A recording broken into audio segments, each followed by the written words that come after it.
Today, I'm going to test Andros. Let's see how good he is.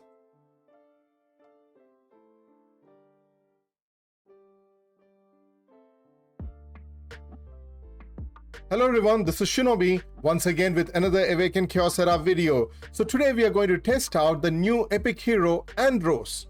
And I'm glad that Ace has made a new epic hero, not a Lego, but an epic hero that can be used in Rift of Chaos. I'm happy about that.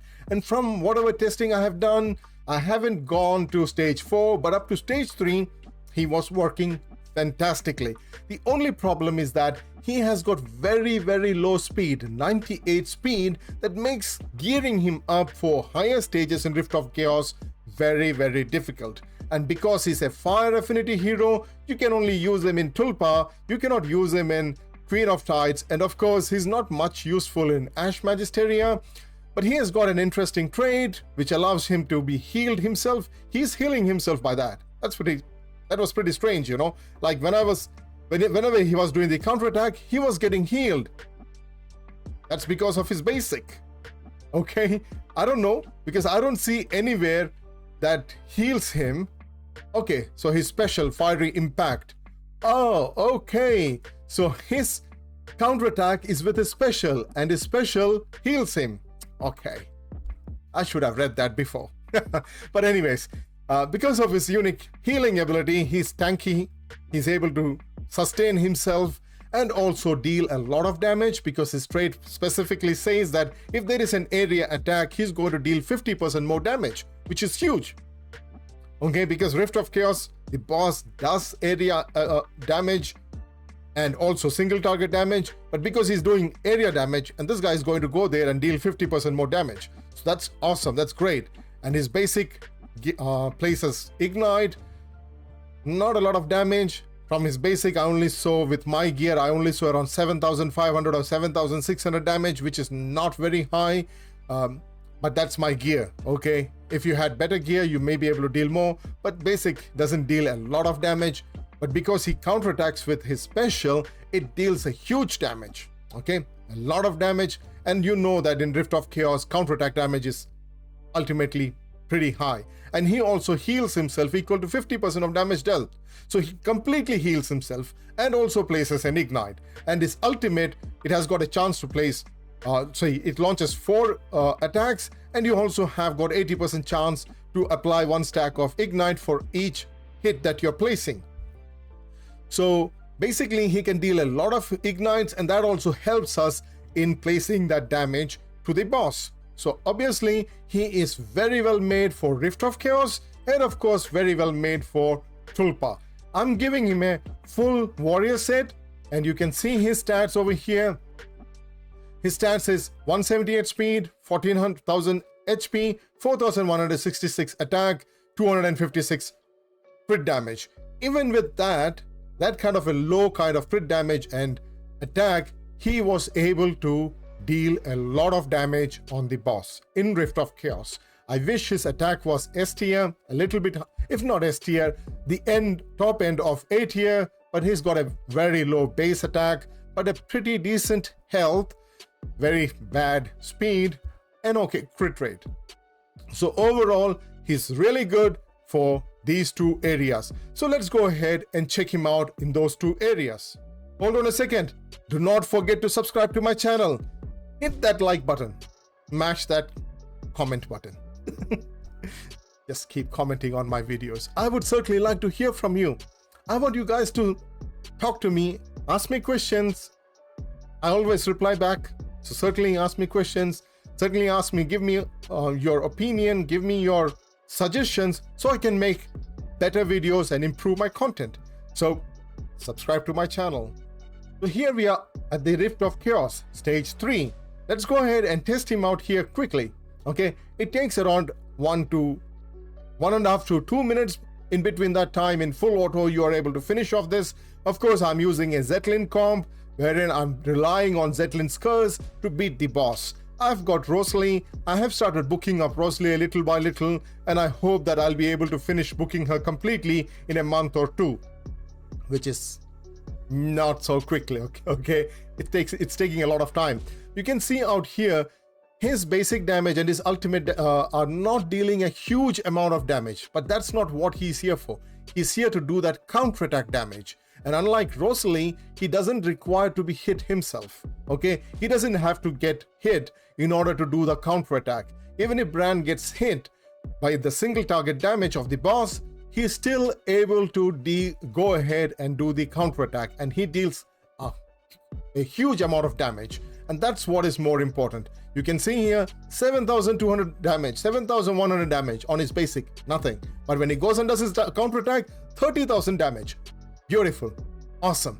That's what we want from an attack hero. Okay, with that kind of a trade, he's always going to deal a lot of damage, and that's what I want to see, and that's what I need for me to go higher up in Rift of Chaos and finish off more contents.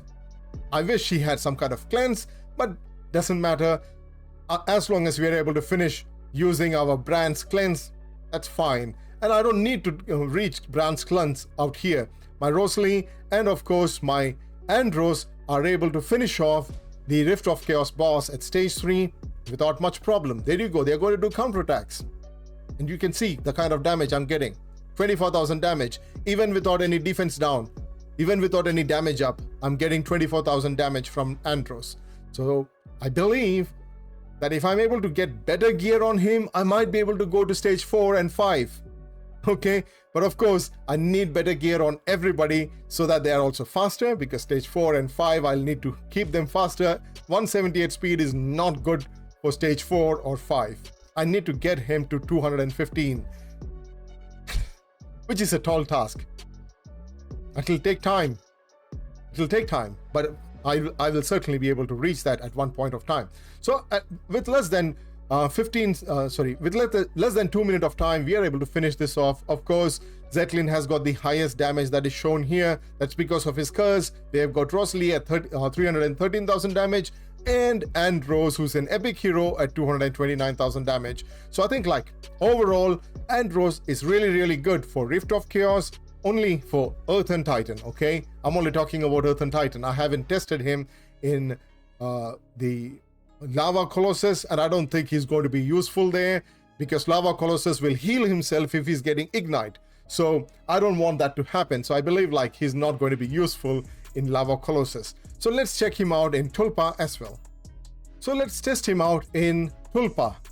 Right, so I'm using my Andros, Rosalie, Bella, and Clarence. So let's go ahead and test out and see how he's going to work there. Of course, I usually use Garrel, but yeah, I'm anyhow got a counterattack from him, and he can do one counterattack every round. So I think like that should be sufficient for us as far as to finish off this this dungeon. So I'm at Tulpa 16, and let's see how he's going to do. So there you go. There is his counterattack, but only 4,400 attack. That's not much. That's really not much on his counterattack. But then that was because he was not counterattacking on an AoE hit. He was counterattacking on a single target hit. So that means he's not going to get that additional 50% extra bonus damage from it. And so I think like we should be able to see more damage when he's going to the boss. Okay, so when he reaches the boss, I think like he should be able to deal much more damage. Yeah, so let's go ahead. Oh, come on, finish this off. All right, Bella, try to finish that off. The waves are going to take a longer time. Okay, so that's done. So the wave is done. So let's see how he's going to react to the boss. Because I'm not targeting the boss at the first turn, I'm targeting the right minion, because that's what I want to finish off first, and then I'll be finishing off the boss. That's how I move in my Tulpa, but I should change my strategy. But anyway, in the very first round, I was able to finish off that minion, and that's great. So now let's see how he's going to react on this AoE hit. Again, 4,800 attack, not a lot of damage. Not a lot of damage, so I need a lot more attack on him. That attack was not sufficient. That was an AoE hit by the boss. But unlike in Rift of Chaos, he's not dealing that much of damage here. Oh, 5,300 attack. Good. That's because you have the increased damage taken and defense down on the boss. So obviously he's going to deal more damage there. We don't have an... Do we not have a counterattack there? There was no counterattack. Oh yeah, it's only for one round, right? So yeah, he's not going to counterattack a second time, which is sad. But he's placing a lot of ignite on the boss, which is good. But ignite, as you know, is not going to deal as much damage as a poison. So that's basically not a really good kind of damage on the boss. I would prefer to have that ignite buffed up a lot more. 450 per ignite. That's so sad. That's really sad. It should be. Come on, poison can do much more damage than that. So I think like that's a really low amount of damage that has been placed, that has been gained from ignite. I wish there was much better damage, but at the same time, yeah, we are able to finish this without much problem. I think we should be able to finish this without any problem. So there you go. We're going to get another counterattack. Oh, my Bella died. Oh, that's sad. Oh, she shouldn't have died at that point. How did that happen? Anyways, what has happened has happened. I should be giving my Bella a little bit more of HP. My Bella has got such a low HP. She sometimes survives, she sometimes doesn't, but it doesn't make any difference. I still will be able to finish this off. Okay, so there you go. Let's see the counterattacks coming in again, and let's see how... This is taking too long. Okay, Tulpa takes too long. And that's what I don't like about Tulpa. There you go. It doesn't have a lot of damage, but I'm getting some ignite damage, which is good. I wish the ignite damage was much more better, and that would have helped me in finishing off this dungeon much faster. Much faster. If the ignite damage was equal to that of poison, then this would have been finished much faster. And you can see the counterattack damage over here is not that high. 2000 damage. It's sad, even though I'm able to finish this off, it doesn't mean that that damage is something that I will look for in dungeon. But he's able to help you out if you do not have Garrel. If you do not have such an hero that will help, that will be helping you in finishing Tulpa, I think like this hero will also help you. And as you saw, the stats that is on him with my gear is pretty low. It's an achievable kind of stat, and I'm only using an all warrior set. So I think like it's an easily achievable kind of stats, and I haven't booked him, I haven't ascended him, just glyphed him, and he's still able to deal 133k damage. But of course Rosalie, because she's booked a little bit, not completely, she's got around 5 books on her, she's still able to do 333k damage, and my Bella 174k damage. So overall what I think is that our Andros over here is really good for Rift of Chaos, very good for Rift of Chaos, okay? And an okay guy, if you do not have a Garrel, an okay guy for Tulpa. At least you'll be able to finish it, but in a much more slower rate compared to that of Garrel. Garrel can deal a lot more damage than Andros can. So I think Andros damage from Ignite, if it was much more higher, then I think like he would have been much better. But at this time, I would say he's okay as long as you do not have Garrel for Tulpa, but really good for Rift of Chaos. So that's it from me about Andros. Let me know what you think about this hero. Are you going to build him? I would like to hear from you. Comment on the video. So until next time, peace, love and blessings to all of you. Shinobi out.